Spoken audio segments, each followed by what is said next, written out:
Welcome back to the channel everyone. कैसे हैं आप सब? आई होप सब लोग बहुत बढ़िया से होंगे। तो गाइस आज हम सीखेंगे आईटीआर 2 फाइल करना। आईटीआर 2 किस तरीके से फाइल की जाती है, स्टेप बाय स्टेप प्रोसेस हम आज की इस वीडियो में आप लोगों से डिस्कस करने वाले हैं।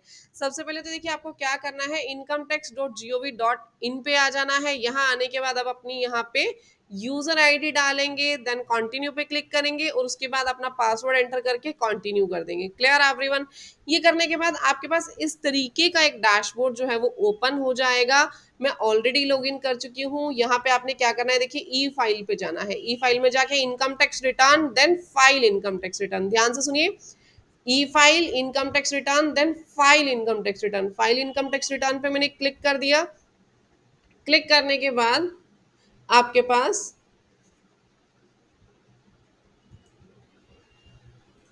ये पोर्टल जो है ये वाला पेज ओपन हो जाएगा। देन आपने असेसमेंट ईयर क्लिक करना है। यहाँ पे फिलहाल हमारे पास असेसमेंट ईयर कौन सा चल रहा है, 24-25। 24-25 असेसमेंट ईयर पे मैंने क्लिक कर दिया। देन ऑनलाइन मोड के ऊपर आपने क्लिक करना है, कंटिन्यू पे क्लिक कर देंगे। इसके बाद to file a fresh income tax return click here start new filing पे आपने क्लिक कर देना है। इसके बाद आपने यहाँ पे देखिए ऑटोमेटिकली वैसे तो ये उठा लेगा इंडिविजुअल का, अगर एचयूएफ हो तो एचयूएफ का उठाएगा, अदर्स के अंदर अदर्स का उठाएगा। हमारा यहाँ पे क्या उठा लिया इसने, इंडिविजुअल। कंटिन्यू पे क्लिक करें। कौन सा आईटीआर फॉर्म आपको फाइल करना है, आईटीआर 2 आज हम फाइल करना सीख रहे हैं। Proceed with ITR 2। Let's get started पे आप लोग क्लिक करेंगे। इस पे क्लिक करने के बाद देखिए अलग अलग ऑप्शंस आपके पास आ गए कि आप अपनी इनकम टैक्स रिटर्न को क्यों फाइल करना चाहते हैं। क्या आपकी बेसिक इनकम एग्जाम्पशन लिमिट से ज्यादा है? क्या आप सेक्शन 139(1) के सेवंथ प्रोवाइजो के अकॉर्डिंग आईटीआर फाइल करना चाहते हैं? सेवंथ प्रोवाइजो के अंदर बहुत सारे ऑप्शंस दिए होते हैं, जैसे 1 करोड़ से ज्यादा आपने अपने करंट अकाउंट में तो नहीं डाले, क्या आपने 2 लाख से ज्यादा फॉरेन कंट्री को ट्रेवल करने में तो खर्चा नहीं किया, या 1 लाख से ज्यादा आपने इलेक्ट्रिसिटी बिल तो नहीं भरा, या अदर कोई भी जो रीजंस हैं जो सेक्शन 139(1) के सेवंथ प्रोवाइजो के अंदर आते हैं। ठीक है, उनके अकॉर्डिंग रिटर्न फाइल कर रहे हैं तो यहाँ क्लिक करना है, अदर कोई रीजन है तो यहाँ क्लिक करना है। ठीक है, मैं यहाँ पे फर्स्ट ऑप्शन पे क्लिक कर देती हूँ कि बेसिक एग्जाम्पशन लिमिट से ज्यादा हमारी टैक्सेबल इनकम है। Then click on continue. इसके बाद देखिए यहाँ पे अलग अलग शेड्यूल्स जो हैं वो यहाँ पे दिए हुए हैं। इसमें से कुछ एक शेड्यूल सिलेक्टेड होंगे, कुछ एक सिलेक्टेड नहीं होंगे। क्लियर? अब यहाँ पे देखो, क्लिक करके देखो इनकम के अंदर कौन कौन से शेड्यूल सिलेक्टेड है। सैलरी का शेड्यूल यहाँ सिलेक्टेड है, अगर आपकी सैलरी है तो इसे ओके करना है, सैलरी नहीं है तो इसे हटा देना। ठीक है। हाउस प्रॉपर्टी, हाउस प्रॉपर्टी की इनकम हमें डालनी है तो मैं इसको क्लिक कर देती हूँ। कैपिटल गेन्स, अगर कोई कैपिटल गेन की इनकम आपके केस में तो इसको टिक कर लेना, अदरवाइज टिक मत करना इसको। क्लियर? तो इस तरीके से ये अलग, अगर कोई virtual digital asset for example transfer किए तो यहाँ पे क्लिक कर देना। तो इनमें से जो जो इनकम है उस इनकम का शेड्यूल आप लोग सिलेक्ट कर लेंगे। सिलेक्ट करने के बाद कंटिन्यू पे क्लिक कर लेंगे। क्लियर? Again continue.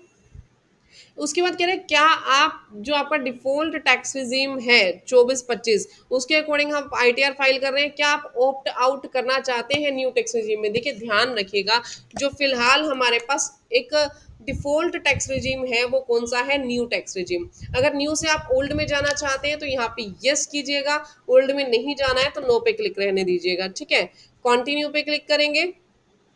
अब देखिए हमने यहाँ पे ना सैलरी का शेड्यूल भी सिलेक्ट किया था। क्लियर? अब यहाँ पे क्या होता है, यहाँ पे आप हाउस प्रॉपर्टी की एक से ज्यादा इनकम भी डाल सकते हैं, लेकिन अगर मैं बात करूँ आईटीआर 1 की तो उसमें एक से ज्यादा इनकम नहीं डल सकती है हाउस प्रॉपर्टी की। अगर आपके यहाँ पे कोई भी section 10 subsection 14, section 10 subsection 14 close to, इनसे रिलेटेड कोई भी एग्जाम्पशंस हैं तो वो आपने यहाँ डाल देनी है। जस्ट आपने यस पे क्लिक करना है, अमाउंट ऑफ एग्जाम्पशन यहाँ पे लिखनी है, दैट्स इट। क्लियर?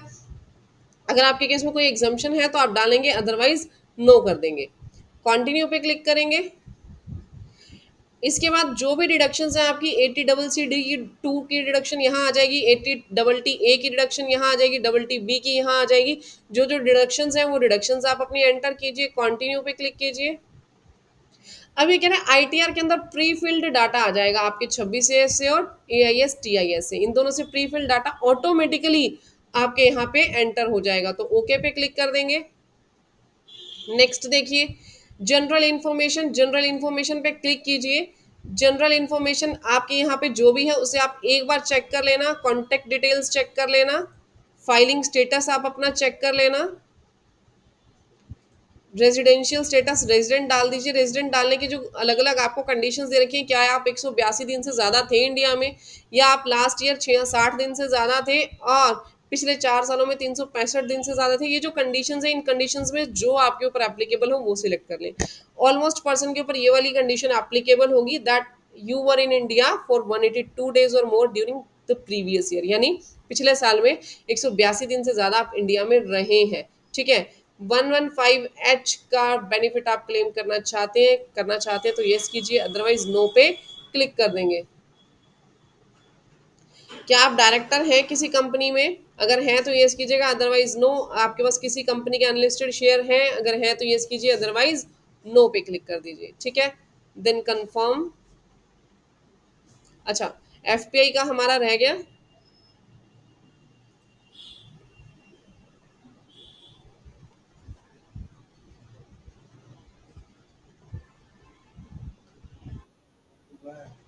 मैंने शेड्यूल सैलरी पे जाएंगे, यहाँ पे एडिट पे क्लिक करेंगे, इधर add details of breakup, nature of salary इधर डालेंगे आप, बेसिक सैलरी जितनी आपकी सैलरी है।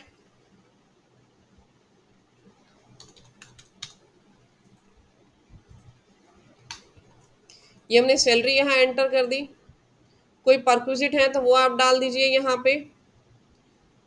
Profit in lieu of salary, कोई भी आपको कंपनसेशन रिसीव हुआ है तो वो आप यहाँ पे डाल दीजिए। एम्प्लॉयमेंट, जैसे आपने कोई भी अपनी एम्प्लॉयमेंट छोड़ दी, उससे रिलेटेड कोई टर्मिनेशन से रिलेटेड आपको कुछ भी बेनिफिट मिला है अपने एम्प्लॉयर के, तो एम्प्लॉयर से, तो वो भी आप यहाँ एंटर कर दीजिए। ठीक है। तो यहाँ पे जो जो चीज़ें आपकी हैं वो आप एंटर कर दीजिए। कोई रिटायरमेंट बेनिफिट आपको मिला है वो आप यहाँ पे एंटर कर दीजिए। कोई इनकम टैक्सेबल है ड्यूरिंग द प्रीवियस ईयर जिसके ऊपर 89A की रिलीफ आपको मिलनी थी, वो आप यहाँ पे एंटर कर दीजिए, देन सेव पे क्लिक कर दीजिए। नेचर ऑफ एम्प्लॉयर आपको यहाँ डाल देना है, ये हमारा डालना रह गया था। अगर आप सेंट्रल गवर्नमेंट के एम्प्लॉइज है तो सेंट्रल गवर्नमेंट, स्टेट गवर्नमेंट या अदर्स जो भी आपके केस में अवेलेबल है। सेव पे क्लिक कर देंगे।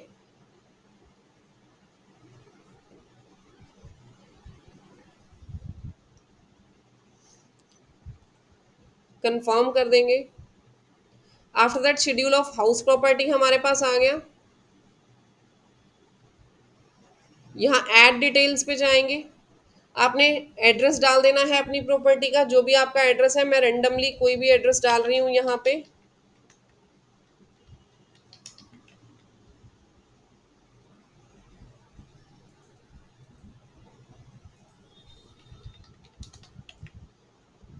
पिन कोड डालेंगे तो स्टेट और कंट्री अपने आप उठा लेगा।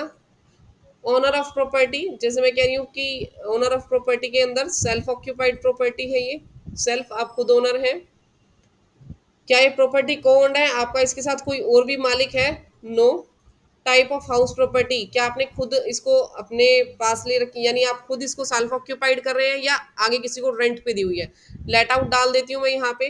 नेम ऑफ टेनेंट आप यहाँ पे एंटर कर देंगे, जो भी नाम हो टेनेंट का उसका। पैन डालेंगे, पैन वैसे कंपलसरी नहीं है, देखिए यहाँ पे कोई रेड मार्क नहीं है। सेव कर देंगे। यहाँ पे आपने ग्रोस रेंट जितना मिला है वो डाल देंगे। हमने यहाँ पे 2,80,000 का रेंट डाल दिया। उसके बाद देखिए 84,000 की यहाँ पे हमारे पास 30% की डिडक्शन आ रही है, देखा। 84,000 की ऑटोमेटिकली डिडक्शन यहाँ पे ले रहे हैं, हम स्टैंडर्ड डिडक्शन बोलते हैं। आपको याद रखना है, जो भी आप यहाँ पे डालेंगे हाउस प्रॉपर्टी की इनकम, इसका 30% की स्टैंडर्ड डिडक्शन अलाउड है, और ऑटोमेटिकली ये डिडक्शन कैलकुलेट हो जाएगी। कैलकुलेट होने के बाद आपके पास यहाँ पे इनकम दिखाएगा। क्लियर? ये आ गया हमारे पास। कंफर्म कर देंगे। उसके बाद अगर आपकी कोई इनकम है, जैसे यहाँ पे ये शेड्यूल्स आपने तभी खोले जब आपकी इनकम हो, नहीं है तो इनको ओपन करने की जरूरत नहीं है आप लोगों को।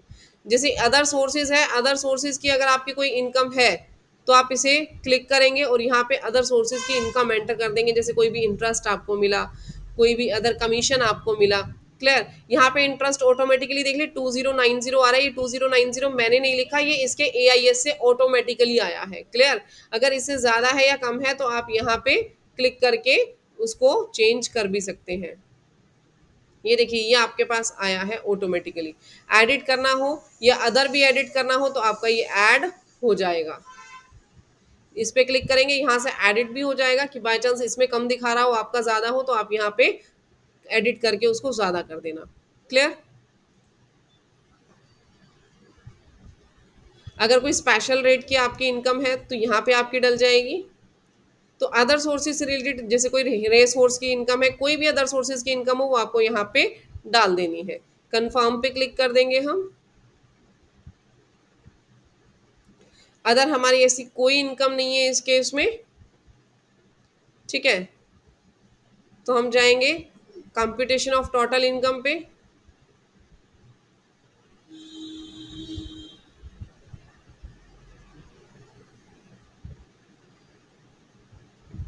प्रीव्यू करेंगे आईटीआर का। यहाँ पे आप लोग क्लिक कर देंगे। प्रीव्यू करने के बाद आपने यहाँ प्रोसीड टू प्रीव्यू पे क्लिक कीजिए। ये प्रीव्यू करने के बाद आपने इसको कंफर्म कर देना है। प्रोसीड टू वैलिडेशन पे जाएंगे। वैलिडेशन के बाद आपके पास आधार ओटीपी का ऑप्शन आएगा। आपने आधार ओटीपी पे इसको क्लिक कर देना है, ठीक है। यहाँ पे ई वेरीफाई नाउ की अभी आपने ई वेरीफाई करनी है, लेटर करनी है, किस तरीके से करनी है। ई वेरीफाई नाउ पे जाएंगे, कंटिन्यू करेंगे। आपके पास बहुत सारे ऑप्शन हो जाएंगे ई वेरीफाई करने के, जैसे आधार ओटीपी से, डीएससी से, बैंक और यहाँ से आप नेट बैंकिंग से या बैंक अकाउंट से किसी भी माध्यम से आप क्या कर सकते हैं, इसको वेरीफाई कर सकते हैं। कंटिन्यू पे क्लिक करके आपको जस्ट वो ओटीपी डालना है, आपकी आईटीआर वेरीफाई हो जाएगी। अगर आपको मेरी ये वीडियो अच्छी लगी तो वीडियो को लाइक, चैनल को सब्सक्राइब करना मत भूलिएगा। Thank you, bye bye, take care everyone.